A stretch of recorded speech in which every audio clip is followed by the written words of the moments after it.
Good afternoon. I'm Nick Wakefield, co-founder of Regulation Asia, and welcome to the final session of the day and the final session of our event. Thank you all for joining. Before we start this session, just want to put up a quick poll. We'd love to get your feedback on this event. Extremely useful for us next time. This is obviously the first time we've done this event, so we'd love to see your answers to our poll. The poll should pop up on the right-hand side under polls. This will be running through this session, so click your answer, and towards the end of the session, we'll see how we get on. Right, okay. I am delighted to be joined by Douglas Wolfson, who is the Director for Commercial Strategy at LexisNexis Risk Solutions, and I believe, Doug, based in Hong Kong.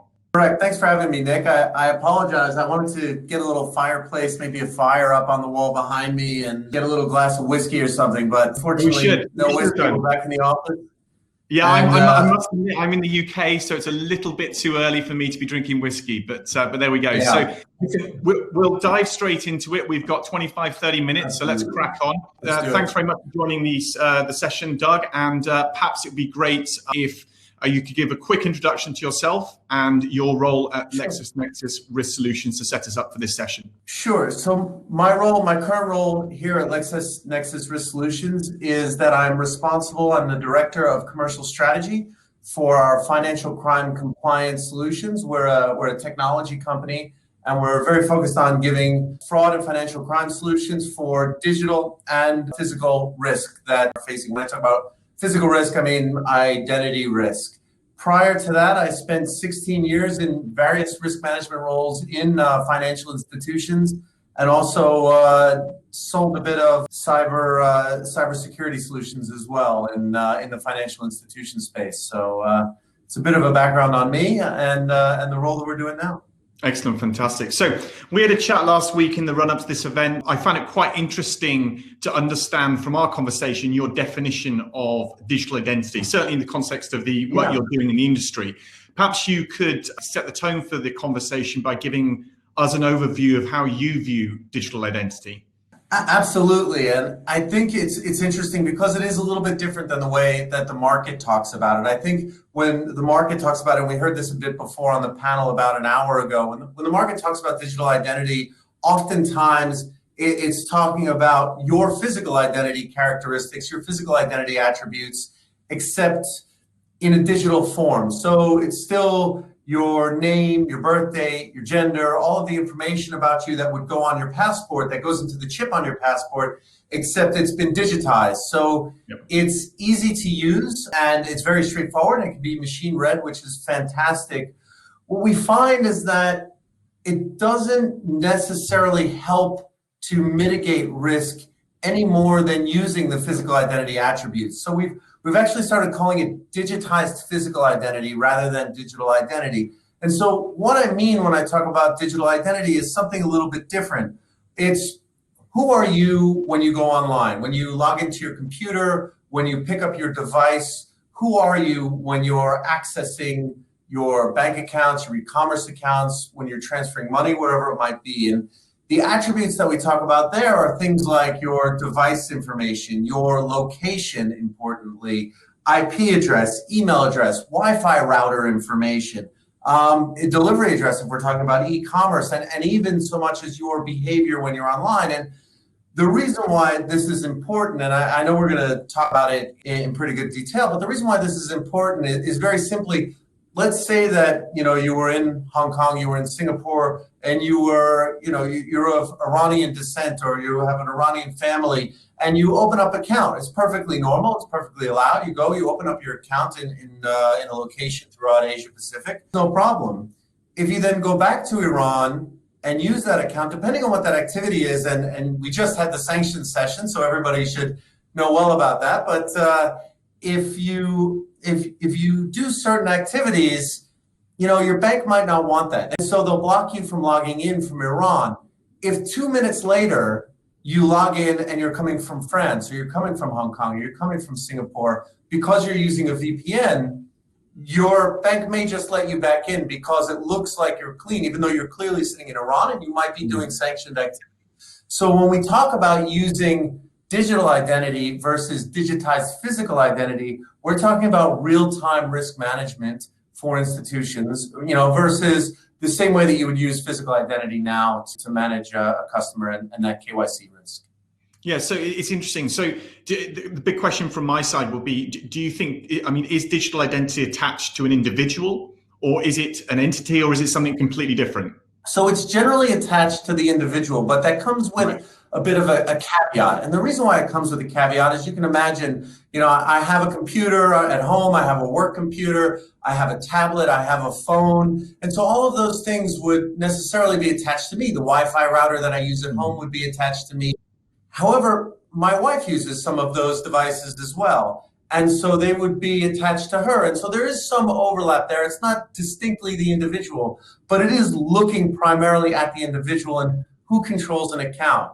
If I go in and I open up an account at a bank in Hong Kong, and then I give you the credentials to use, with digital identity, you can see that you are clearly somebody distinct from me, and that there's a risk that there's some sort of muling activity going on because none of the attributes, the digital attributes that the bank would be expecting to see from me are showing up when you log in. That's really the difference that it's looking for. Excellent. I tell you what, I can't wait for this to be mainstream, just because I'm so fed up with it's my fault. My signatures are so different from what they were 3 or 4 years ago, and I hate going into a bank and getting it wrong time and time again. So I can't wait till we kind of are fully digital, enabled to kind of like be approved through that process. It's happening. We've been talking about it all day, right? Again, an hour ago, the panel was talking about digital KYC, and it's coming. Virtual banks in Hong Kong, digital banks in Singapore. It's coming to the region. It's neobanks in Australia and the UK. And so a lot of that eKYC is coming. And really the first step of that eKYC, before you even start to look at who is the individual and can I trust them, is, has the network seen these devices before? Has the network seen any risk attached to these email addresses or these locations? And so you can start to immediately reduce your risk by blocking people who, have shown a digital risk, have been connected to fraud or have been connected to muling in the past. You can block them immediately before you even start to onboard them and potentially have to suffer a fraud yourself. Yeah. It's interesting. We've just got a question in. I'm going to kind of tackle this now whilst it's fresh. And the question is, what about digital identity for legal entities and their associated individuals? That's a really interesting question. So it also adds to say, all solutions I've seen deal with individuals, even the really good SingPass. There we go. So can you answer that? It is a great question. And it is problematic because at the end of the day, if you work in a large organization, you have, hundreds, potentially thousands of people using IP addresses that are connected, using devices that are connecting to the same Wi-Fi. I remember the last bank that I worked in, we all used the same Wi-Fi router.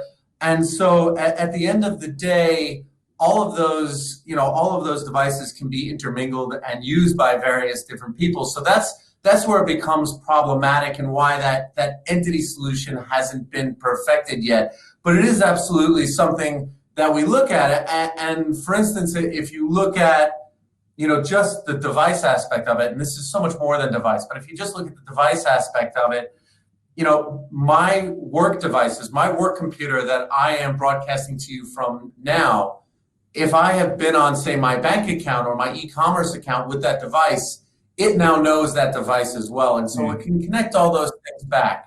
And so, yes, the larger entity and what the entity risk is not perfected yet, but it is still something that is definitely being worked on. Yeah, it's a good question. We spend a lot of time thinking about individuals and probably not enough thinking about the entities themselves in this regard in terms of digital identity. So it's a good question. Thanks for that. Question I have really just to get into the kind of perhaps a bit more of the specifics of what you're doing. Can you give some ideas, particular use cases within digital ID and with some of the work that LexisNexis Risk Solutions are doing? Obviously, I understand that some of these might be quite private, but feel free to share what you're up to at the moment. No, we're very happy to talk about use cases because, hopefully of the 200, 300 people who have been in this talk since we started, if somebody listens to this and says, hey, this is really interesting, I want to work with you guys on this, we can develop it further. So happy to discuss it with you. And if anybody's interested, please reach out because we're always looking to develop more use cases. But the primary use cases that we're finding it for to stop fraud. If I have an iPhone 10. It has all of my apps on it that I use all the time. They've been updated whenever they've been updated. Every time I log into my bank account, if my bank is using this technology, this information gets captured. It gets seen, hundreds of attributes. So now if all of a sudden an Android tries to connect to my bank account with the language in it being Russian with completely different apps than I have coming from a location that the system has never seen me, there's a pretty good chance that there's fraud there. Either that or I've desperately had to get into my bank account using, a Russian guy's phone. And so, it's finding those kind of anomalies in activity, behavior, attributes that we're looking for. Similar to that is muling. If you go and you open up an account, and I go and I open up an account, and let's say Simon Lowe goes and opens up an account, Jodine goes and opens up an account, and gives me all of the credentials, all of a sudden, those email addresses, your email addresses that have been connected to you for your entire existence, now I'm connecting to accounts that are using your email address. That's strange behavior. There's really no reason that I should ever be using an email address that's clearly connected to somebody else to open up or use a bank account. And so it's looking for potential muling like that. It can go even further. We're looking at things like sanctions risk. As I mentioned at the beginning, has somebody connected from Iran to a website, and then all of a sudden they've changed and now they're in France, and we're finding risk there. Or next generation transaction monitoring. I was lucky enough to be in the transaction monitoring panel earlier today, and we talked about sort of next generation transaction monitoring. And that transaction monitoring is not only looking at the transactions, but it's looking sort of cross-institution at who the transactions are between, what are the amounts of the transactions, where are the people located. So as simple as, let's say there was a cash deposit into a bank account, and then I went online and transferred that money to a different bank, a different country, whatever it might be. That can be normal behavior, potentially, depends on your business. But if you can see from the digital identity, well, first of all, I deposited the cash in central London, and then all of a sudden I made the transfer with all of my information that the system knows me and knows my digital identity. I made that transfer from an IP address in Hong Kong. That's odd behavior. And so it's really taking it into the broader financial crime space, trying to see how PEPs behave, what accounts that the PEPs have registered for, that are those the only accounts that they're using? Are they connected to some of their associates? Are they logging into some of their associates' accounts as well? So, as I sort of started the answer with, and apologies, it's a bit long-winded. It's something I'm fairly excited and passionate about. But, as I started the answer, there are so many possibilities for managing real-time risk in the financial crime space that we're always looking to expand it. There's really no limit to what we're looking to do. So you touched on there the global setup with regards to digital ID and criminality and stuff. I mean, if we look, I know now there's obviously a lot of regulators that have joined us for this event, which is fantastic. Is the idea therefore that these regulators obviously have to work very reliant on each other because of the nature of the criminality and digital ID itself being something that is, across borders? I mean, from a regulator's perspective, this isn't something they can just really focus on in terms of their own jurisdiction and country and region and such. Yes, it's very true. And it's something, whenever we speak to regulators, it's something that whenever we speak to governments about new pending privacy laws, that they need to understand, and they do understand this. It's not a question of them, not understanding it. Of course. But they need to work into their regulations. They need to work into their laws that these criminal organizations are transnational. There's no question about that. There's no criminal organization that is only working in one country, subject to the regulations of one jurisdiction.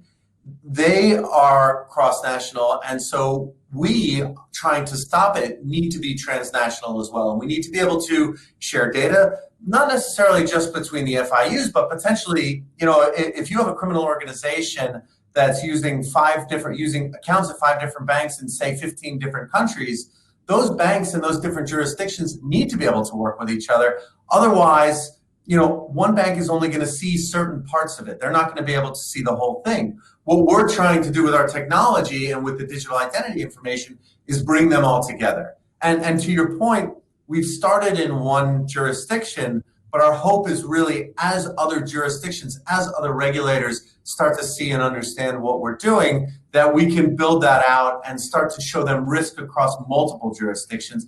And they're all working together already anyway. The FIUs are all working together already anyway. So it's really about painting a clearer picture for the regulators about what's happening in a lot of these cases.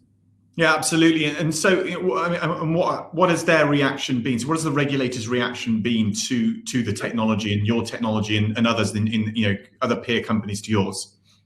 They're really interested. I mean, look, their ultimate goal isn't to mandate a specific way to do things. There are oftentimes rules, but the purpose of those rules are in the end to stop financial crime. And so they're very interested. They're always interested to hear sort of the next generation technology that's coming out, and it's essential in this environment anyway, in this region anyway, right? If you think about it, a lot of the countries throughout Asia, I think of Southeast Asia, where they've skipped entirely over home-based computers and things like that, and moved straight to digital. That people who have never gone into a bank, walked into a bank branch and signed up for a new bank account, that they signed up for one online with a digital or virtual bank. Technology is really leading the way in this region. And so the regulators are really keen to not only keep up with it, but stay a step ahead of it. And so they're very interested to see, what's being done in that space and how they can stop these crimes. Because in a lot of ways, the way that we've always done business has been rules-based. And we talked about this a bit before, earlier in the day. A lot of it has been rules-based. And if you're a criminal, once you know the rules, you know how to break the rules. Yep. And so you have to sort of move away from that and start looking for behaviors and understanding what the behaviors are that are criminal, because then you can start to stop the behaviors. You can track and stop the behaviors. And that's really the difference here, especially in a situation like COVID that we're in now, where the pace of digitization has just exploded. While people historically were looking at digital solutions, there's been a need to really move into that digital space for the simple fact that most of us haven't been able to leave our home for the past 3 to 6 months, depending on where you are.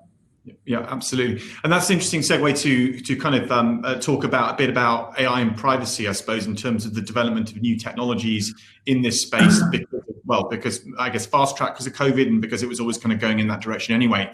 But given that this is a technology event and given that these are two very important issues, I'm interested to understand how this is being used perhaps in your technology, so AI and issues around data and privacy, how that's being used in your technology and also, I guess, across the market in general. And are there privacy concerns when it comes to how data is being used with regards to digital ID? Yes, it's a very fair question. And if I can, I'd like to split it into 2 questions. The first being sort of how do we use AI? And then the second being about privacy, because they're both very important. And if I forget to answer one of them, I'm getting old. Apologies. Please remind me. I think AI, machine learning, we have to use it. There's no question about it.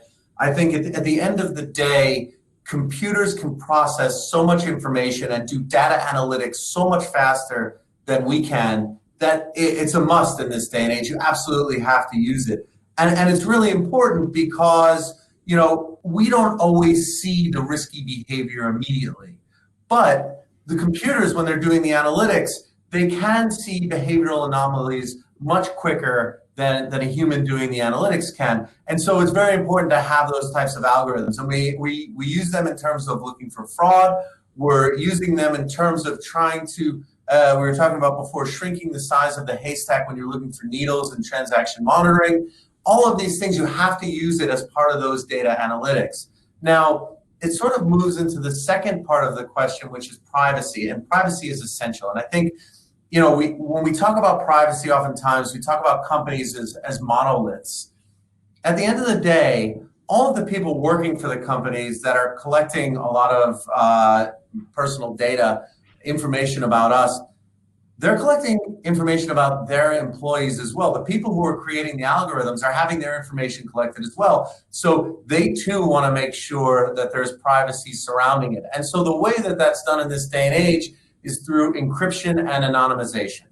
And the key to that is that once that data is anonymized, the formulas at this point, the algorithms at this point can't be cracked, at least not in a million lifetimes. And so that's essential because it doesn't matter what it says. Even if somebody can break into a database and steal information, it's nonsense. It's gobbledygook. And so it's really key. We use anonymization in the way that we store and track data. And so, and I would expect any company out there that's looking to deal in this type of personal information are using similar types of encryption and anonymization technology. Excellent. So just before I come on to my next question, I just want to quickly remind everybody, we still have over 200 people listening, which is fantastic. I want to remind everybody that we have a poll running. So please do give some feedback on the poll section. That'd be great to hear from you. Thank you. So a question I'm interested to understand is we always hear about across the whole kind of spectrum, criminals being one step ahead. Is this going to be the case with regards to digital ID? So again, it's something that we were sort of talking about before. You can never fully stop the criminals. They're very innovative and their survival depends on innovation. Whereas, a lot of banks, yes, you can face a very large fine from a regulator, from a government. However, your survival doesn't necessarily depend on that type of innovation. In the long run, it will, but it's not as immediate as a criminal who, if they don't innovate and they get caught, they're going to jail. In terms of the criminal staying one step ahead, I can give you an example I used a little bit earlier in the transaction monitoring panel, which was, imagine that you are a human trafficker and you've trafficked women into a massage parlor to force them into prostitution, and you are running this as sort of a side purchase from, say someone comes in for a massage or something like that. A lot of this activity happens late at night when nobody should really be in a massage parlor for the most part. And this is, by the way, this is based in facts. This is actually my manager's story that I'm lifting from him. But this is when he was previously in law enforcement. This was something he dealt with. And they found that people would be going into a massage parlor at 2, 3 o'clock in the morning. Now, in Hong Kong, that's a possibility that that's happening. But if you're in the United States, you're in the UK, you're in Australia, it's not really normal activity. And so, if this technology existed, and if you could see people's credit cards were being charged to this business 2, 3 o'clock in the morning, people were paying, the bank was making transfers at 2, 3 o'clock in the morning, then that's an odd behavior and you check it out, right? You'd start to look at it. And at that point, you'd potentially be able to catch the criminals who were behind the whole scheme. If you were the criminals, you haven't fallen a step behind, but the police are catching up. What you would do is potentially save all the money, save all the transactions until the next morning. Say, oh, our machine's broken. I just have to take a carbon copy of your credit card. I believe there are still companies that do that out there. I have to take a copy of your credit card. I'll charge you in the morning when our machine is back up and running. And now you have a bunch of transactions that are going on in normal hours, and you have changed the way that you behaved. And so the police have to start looking for new behaviors. So I think the way that, the law enforcement, the way that, the banks that we work with, the way that they behave, and the way that they're looking for the criminals forces criminals to change their behavior. But that doesn't mean that you can't find new ways to catch them. I think that there will always be the opportunity when you're looking at behavior rather than just base information. I think you're always going to have a better opportunity to catch criminals. Yeah, excellent. We have a really interesting question from the audience, and I don't know what this means, but you might, Doug. What about quantum decryption? I guess that's something to do with quantum computing. I mean, do you guys have that? If they do, if we do, they haven't told me about it yet, but there's a possibility that it exists.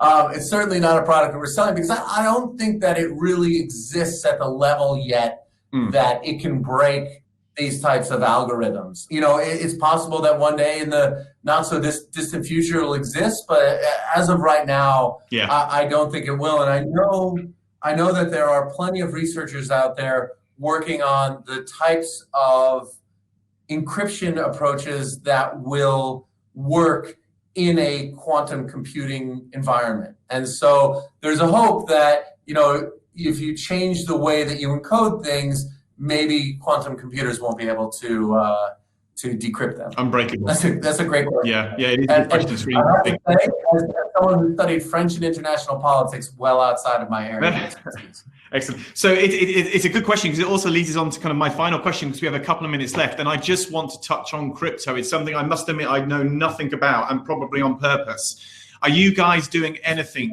in the crypto space? And kind of what's the crossover between traditional kind of finance and money and everything and crypto and digital ID?